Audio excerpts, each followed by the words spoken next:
Well, Artifact released another sneaker that, guess what, holders have to pay even more money for. All of that and more on today's show. Before we get started, please hit that like button, subscribe to the FLOLiO channel, and head to FLOLiO.com for all of your NFT needs. Nothing we say today is financial advice. Please do your own research. Dan, let's get right into it. Another day, another artifact drop that is going to cost people a bunch of money. You and I have been kind of skeptical of Artifact for a while now, and it's just kind of showing why. Like, they've dropped another sneaker. I don't even know how many we're up to right now. Like, they're all the different Air Force One variations that haven't even been released yet with the Murakami and all the different other skins. There's like thousands of those. We found news yesterday that the Cryptokicks are going to be launching next Monday, the 12th. And for everyone who've been holding on to the monolith thinking that, oh, I'm going to get a free pair of sneakers. Nope. You got a coupon, right? So you're going to be able to use the item from the monolith 2 as a coupon to get like $100 off your sneakers. And personally, man, I think these are really ugly. I'll go ahead and pull them up real quick, but I don't like how they look. Most sneaker collectors that I've seen talking about them also do not like how they look. But we'll see. Maybe I'm wrong here. Like, there's so many things to cover about what they've done. It's so hard to start somewhere, right? Like, what they've done is probably borderline criminal. Like, I would not be surprised if there's going to be a lawsuit, first of all. Second of all, so many people got wrecked. Because they somehow knew, I assume they knew early that they would not be able to ship this to outside of the US. Because this isn't something that just happens, right? They were like, oh, whoopsie. No, they knew this weeks, if not months in advance, yet still decided to not say anything while they keep collecting these royalties from people outside of the US. And that's messed up. Yeah. So that news was broken came out yesterday, that if you had been collecting the monoliths, if you were planning on getting these sneakers and you live outside the United States, tough shit. You're going to have to find someone in the United States to get them and then ship them to you. So, Jeb right here, who I know is a big sneakerhead as well, like, they took the worst elements of the auto lacing shoes, combined it with a 2017 Hyper Dunk. It's not wrong. Like, I'm sorry, but I would never wear the sneaker. Let's look at the other colorways real quick, because I don't think they're much better. So that's the blackout. We have the ice. I don't know. It's whatever. Like, we look at we look at the stone. This is like the dad New Balance version. I'm a New Balance guy. This is like the dad version of it, like the khaki color.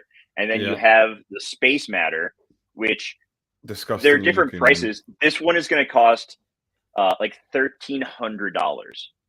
That is really ugly. You're going to charge people $1,300 for that? Get out of here. And if you get, if you have the coupon code, you can get like $100 off. Like, whoop-de-frickin' do. We've seen, these are not the first auto lacing shoes ever either.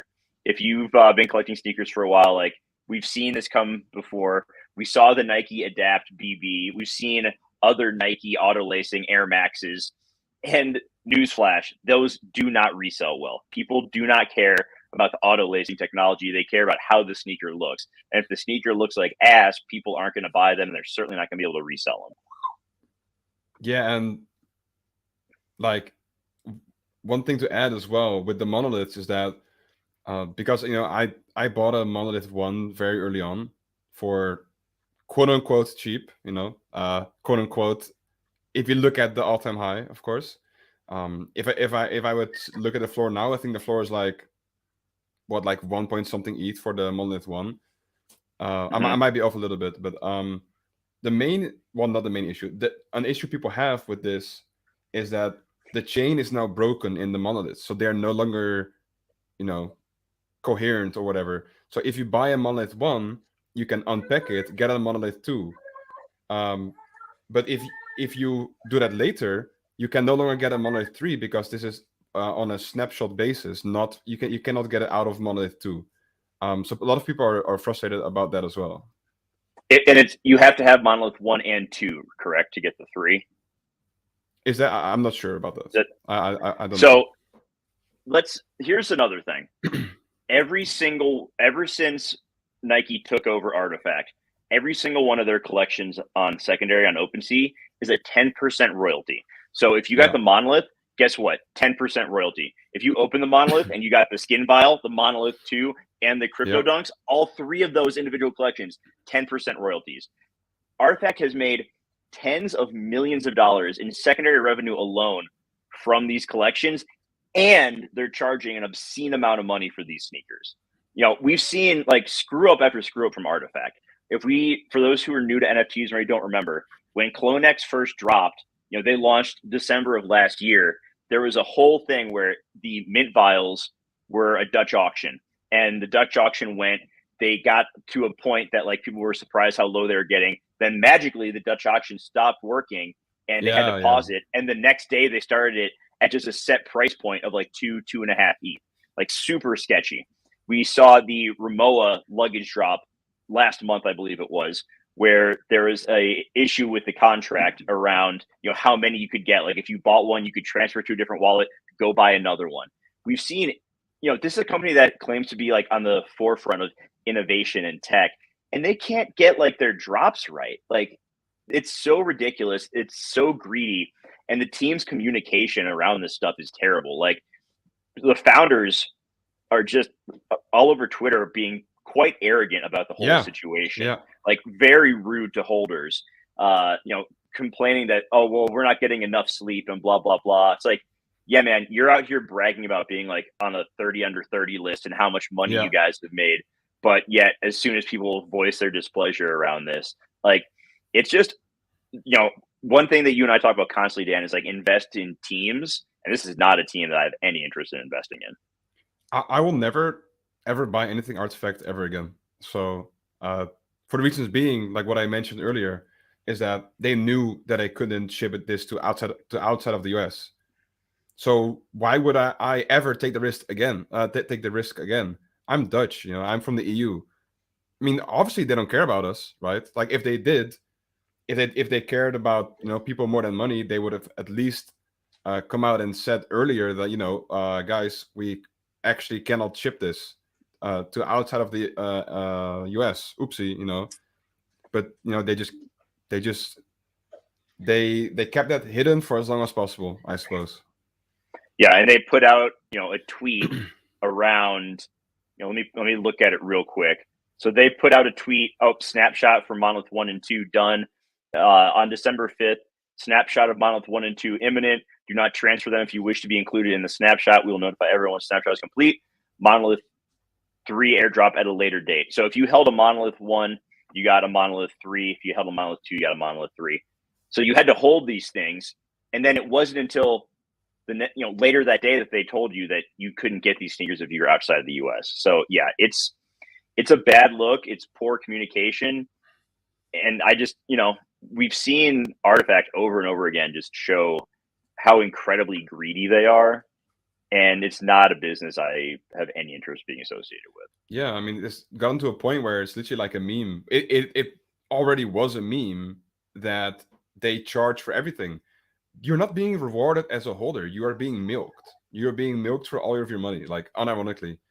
It doesn't matter what you own in Artifact. There's going to be something where they're going to be like, yo, it's cool that you're a holder. You have 10% off. Pay $500 to get something. Like you are not even getting rewarded for it at all. And I mean, we should be very honest. Like when it was very obvious when Nike took over that the holders were purely customers at that point, like you are with most NFT projects, right? Like you can toss around community all you want, but you're not an investor in Artifact, you're a customer of theirs. But there are different ways of doing that, and it just seems like at every possible moment Artifact has taken the path of, we're going to try to get as much money as possible. And the CloneX holders who are trying to defend their bags are like, well, they've dropped us all these wonderful things. It's like, well, they dropped you like 90% of these things because you still got to pay the royalties, which are absurd, which we've already talked about to death. And then on top of that, like to open this stuff and to get the stuff out of it, you're going to have to pay for more. They did the Animus eggs. and there's going to be, there 20,000 Clone X essentially with the vials that haven't been minted. There's gonna be like 40,000 of the eggs. They're still gonna do like another 20,000 public sale. Guess what? 10% royalties. Prices of those have gone down considerably. Like at every step. And you know what? I made a joke. I was only like 50% joking. Like how much you're gonna have to spend to hatch your egg. Like you're gonna have to like pay money for that too. Like yeah, ZS completely agree with you. See what you got right here. 50% coupon. They're not sorry for their action. Yeah, 100%. They're keeping, and like I've been very like as a Bored Ape holder, I've been openly critical of Yuga's communication. Like it just blows my mind how the biggest NFT projects in the space, Yuga, Artifact, Gutter Cat Gang, how their communication is total shit. Like how is that a thing? How is your company worth hundreds of millions, if not billions of dollars, valued at that, and you can't communicate well? Like what is this? It is insane.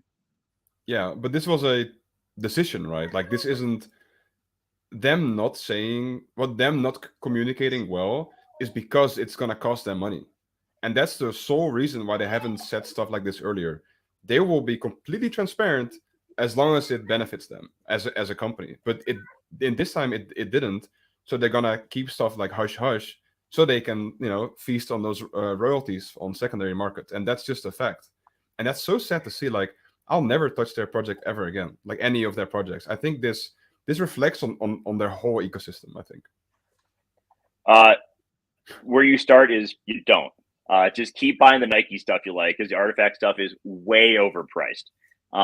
If you seriously do want to start, I'd look at Clone X and some other stuff. But quite honestly, I wouldn't do it. Like as someone who's been around NFTs for a couple years now, that it's a stay away for me. And I saw someone made a comment on a post earlier today, and they basically called Artifact like a bootstrapped company. And I'm just like, I don't think you know what that word means, because a business that is backed by Nike that has raised hundreds of millions is not bootstrapped at all. Like that is, when you are borrowing $1,000 from your parents to start a business, that is bootstrapping it. Like Artifact, they have so much money. They've been around for long enough that this should not be an issue. So, we're just seeing more ridiculousness from Artifact.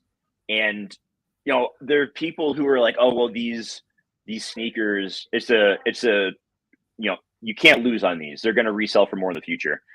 I hate to break it to you, that is not the case. The market will decide. And most people who aren't in NFTs could not give two shits about Artifact. Like they do not care that Artifact is partnering on these sneakers. They want sneakers that are going to look good, that they can wear out and it can be a flex, or that are going to resell for a lot of money. And like I said, we've seen these self-lacing, technology sneakers not resell for a profit.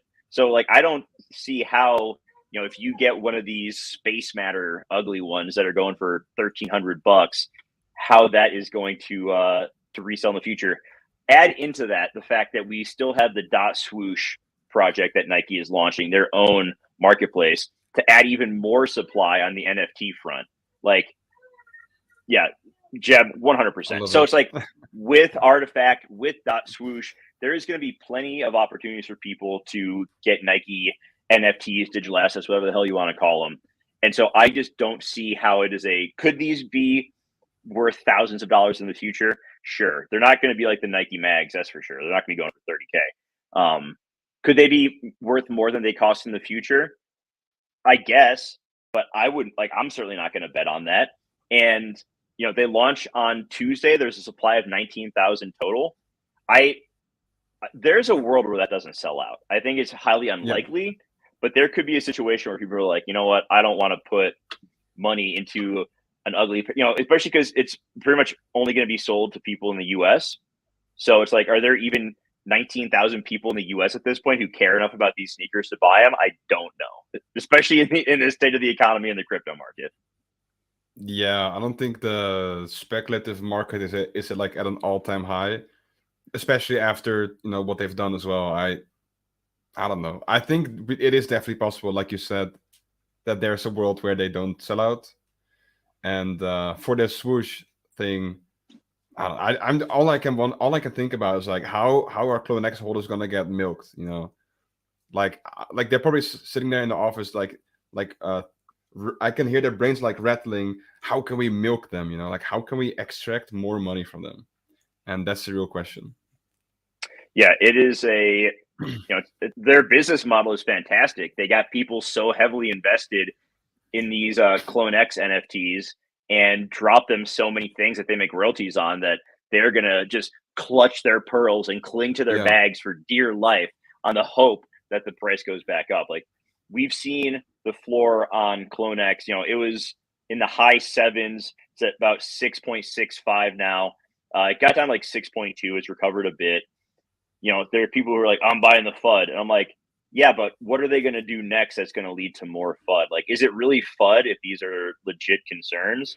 I would say no, but I mean, people are always going to cry FUD when you're saying something that doesn't go toward their bags. Yeah, it's hard, right? Because, if you think about what FUD means, like just a sole definition of FUD, like fear, uncertainty, and doubt, like, yeah, like it's like, I guess it's still FUD, right? But it is like, like there is a reason for it, of course. Like, I don't know. I just wonder. I mean, let's real quick. I'm going to go to the site again so we can kind of look through some of the other details because someone was like, well, they're not exactly the same as some of the other self-lacing sneakers. So let's kind of look at some of the differences between them. Okay. So public mint December 14th, private mint December 12th. We got the different colorways, yada, yada, yada. We see, some of the different tech behind it. You can pair it with Bluetooth. I'm pretty sure that was the case with the Nike Adapts, but I could be wrong on that one. You have customizable lights. Those sneakers that like little kids wear that change colors every time they step. This is $1,000 version of that. Congratulations. Let's move in. So auto lacing, we've seen that before. Nothing new. Wireless charging. I mean, I guess like, is that really a selling point compared to when you had to plug in the charger for the Adapts? Not really. The NFC chip for authentication. I guess that's kind of cool. And that's really it. Like there's not, I keep hearing that like, oh, there's going to be move to earn. Okay. So that is not new. There was a company called StepN earlier this year that did that. And their project, like the value of their token has gone down, 90%, like most everything else. I never really hear about it anymore. And also on top of that, do we really think that Nike is going to put a whole lot of financial backing into this token that is going to lead to value accrual? Like, I just don't see that happening. My kid is about to tip over a 25-pound bag of rice behind me. It's an absolute shit show over here, but we're going to press on. So, I don't see Nike pumping the market cap or the value of this like walk to earn token to a point where it's worthwhile, personally. Oh, here we go. Jeb. Thank God for Jeb, my man, coming in, continue to help us here, proving our point even further. So, man, I'm not really sure what else to say at this point, Dan. Yeah, like what we've covered, I think a lot. Oh yeah, I mean, I don't know. I just think that. Oh right, the one thing I want to mention was that about buying the FUD or whatever, however you want to call it, there is an opportunity to buy Monolith 2 and hope for them to turn something around and do include EU somehow, or well, at least outside of the US. It's a possibility, right? Like it is a gamble, but it is definitely a move someone could make. Personally, I find it too risky, but that's a possibility at least. Well, like we said, if you're buying these things on OpenSea, you got to bake in the 12.5. If you're trying to make a flip off of it, you're buying it at 0.3. You got to bake in the 10% royalty plus a 2.5% OpenSea fee. So you're hoping, if you're trying to make a profit on it, the floor is gonna have to rise a good amount. And I don't see them caving. Like I don't see Nike giving them the okay to cave on any of this and change things around. Maybe they'll try to do something else in the future. I don't know, and I wouldn't count on it because we haven't seen, when the Dutch auction happened for Artifact and people minted a vial at 3 and then they did the sale at like 2.5, if they would have gone back and refunded people half an ETH, like an actual Dutch auction, the people who bought at the top, and been like, hey, we're going to do the right thing, we're going to give you back half an ETH, then I would believe maybe that Artifact is capable of doing the right thing. But I don't think they are. I think that they're just going to keep doing whatever they need to do to make Nike happy, to line their pockets, to stroke their egos, and that is all there is to it, in my opinion. Yeah, I mean, they're not going to go back and fix stuff, right? Like, they're going to be like, all right, they maybe post one or two more Twitter threads, or maybe not even threads, just like a post. They're going to be like, yeah, we're going to learn, we're going to adapt, we're going to overcome, we're here to like innovate and all that kind of stuff. And then they're going to move on to the next thing. Like, you guys got fucked, and they don't care. Like, this is how it is, right? Hey, today's show presented by Nike. No, I don't think we're going to be getting a Nike sponsorship anytime soon on this show, Dan. But you know what? That's okay, because we have our morals, and we're going to stick with that. So I think that's a long enough rant on my part. I don't know if you have anything else you would like to say about this subject, but I've said everything I want to. I guess one more thing, and that's for CloneX holders. I think that they're being like a little bit played, like mentally as well, or like emotionally / mentally played, because there's a lot of stuff where they're able to mint, right? And for almost everything Artifact, right off the bat, the secondary price is higher than mint. So they're kind of like, like you would almost feel like if you didn't mint, you would lose out on something. And I think that FOMO is kind of messed up, because they're FOMOing into minting something that they're eligible for, and others aren't. Sometimes, there's some exclusions, because sometimes Artifacts is like, everyone can mint this. But I feel like, they're getting kind of wrecked on all these like FOMO mints, and they're slowly but surely, it's like $100, $200, and it keeps like stacking up. So I wonder when it's going to be the first time someone's going to be like, guys, like I don't have any money left. Like I hold a CloneX, but there's so many stuff that I had to mint, I don't have any money anymore. Like, I really wonder. Yeah, it's they got to change something, I think. Otherwise, like, they're going to keep, like, it's going to be hard to get new people to come into the CloneX ecosystem and feel confident about, value being driven to their NFTs, because at the end of the day, that's what people want. Like, they either want the floor price to go up, or they want to receive enough in value that they feel like it's worth their while. And right now, the only thing that you get with these Artifact NFTs is the opportunity to buy more overpriced shit. So that is not, in my opinion, a long-term winning model. I think Nike is getting what they want out of the deal. Like, they can keep making a shit ton, like, money hand over fist. And in the grand scheme of things, it's probably not even, I know it's not a lot in the, and how much Nike sells in shoes and apparel every year. So they're still making money while not really having to do a whole lot, while Artifact gets to be the bad guy. And, they'll move on. They'll use some of the stuff they've learned on the .swoosh site, and they'll be able to provide a good experience that way. And it's going to be to people who are, who want to be the customers and just want to buy Nike stuff and don't really care as much about, NFTs, right? Like, that's why they're doing it on Polygon and not requiring people to have a crypto wallet, is because they know that the vast majority of their customers do not care about NFTs. They just want Nike gear. And so they're gonna build their site out as such. And there's people who are gonna be left holding Artifact bags that I don't think they're gonna get the value back from. Yeah, I think. And this is also another good point from I guess the third host of the show today, actually Jeb Bush. Artifact is Nike's recession proofing their profits 100%. They can just they get that nice little trickle back. I have to think that when CloneX went from 5% royalties, Artifact had 5% royalties on CloneX, then moved to 10% everything else. That was just because they're like, okay, we'll keep our 5% and we'll give Nike 5%. So like, Nike has this constant, just like, trickle in of money that they can always, always have on their balance sheet. So not bad for them. Yeah, that's a nice little chunk change you receive passively, I suppose.